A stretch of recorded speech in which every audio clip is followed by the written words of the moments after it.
భారత్ మాల్దీవుల మధ్య నెలకొన్న దౌత్యపరమైన వివాదం కారణంగా మాల్దీవులు టూరిజం ర్యాంకింగ్స్ లో భారతదేశం యొక్క ర్యాంకింగ్ 5వ స్థానానికి పడిపోయింది. మాల్దీవులు పర్యాటక శాఖ విడుదల చేసిన తాజా డేటా వివరాల ప్రకారం డిసెంబర్ 2023లో అగ్రస్థానంలో ఉన్న భారత్ ప్రస్తుతం 5వ స్థానానికి దిగజారిపోయింది.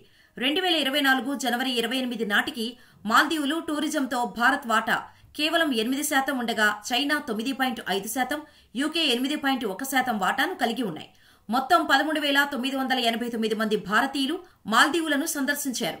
ఈ ఏడాది జనవరి మాసంలో అత్యధిక మంది పర్యాటకులను మాల్దీవులకు పంపిన దేశాల్లో రష్యా, ఇటలీ, చైనా, యూకే తొలి 4 స్థానాల్లో ఉన్నాయి. కేవలం ఒక నెలలోనే మాల్దీవుల టూరిజం మార్కెట్లో భారత్ యొక్క స్థానం గణనీయంగా పడిపోవటం గమనార్హం. కాగా ప్రధానమంత్రి నరేంద్ర మోడీ లక్షద్వీప్ పర్యటన నేపథ్యంలో 3 మాల్దీవుల మంత్రులు చేసిన వ్యాఖ్యలు ఇరు దేశాల మధ్య దౌత్యపరమైన ఉద్రిక్తతలకు దారితీశాయి. ఇక బీచ్లు, లగ్జరీ టూరిజానికి ప్రసిద్ధి చెందిన మాల్దీవులకు 2023లో అతిపెద్ద టూరిజం మార్కెట్గా భారతదేశం ఉండేది. 2020కు ముందు చైనా ఫస్ట్ స్థానంలో ఉండేది. కానీ 2020 తర్వాత భారత్ నుంచి మాల్దీవులు వెళ్లే వారి సంఖ్య భారీగా పెరిగిపోయింది. ఈ క్రమంలోనే తాజాగా జరిగిన పరిణామాల వల్ల మళ్లీ భారత్ 5వ స్థానానికి పడిపోయింది.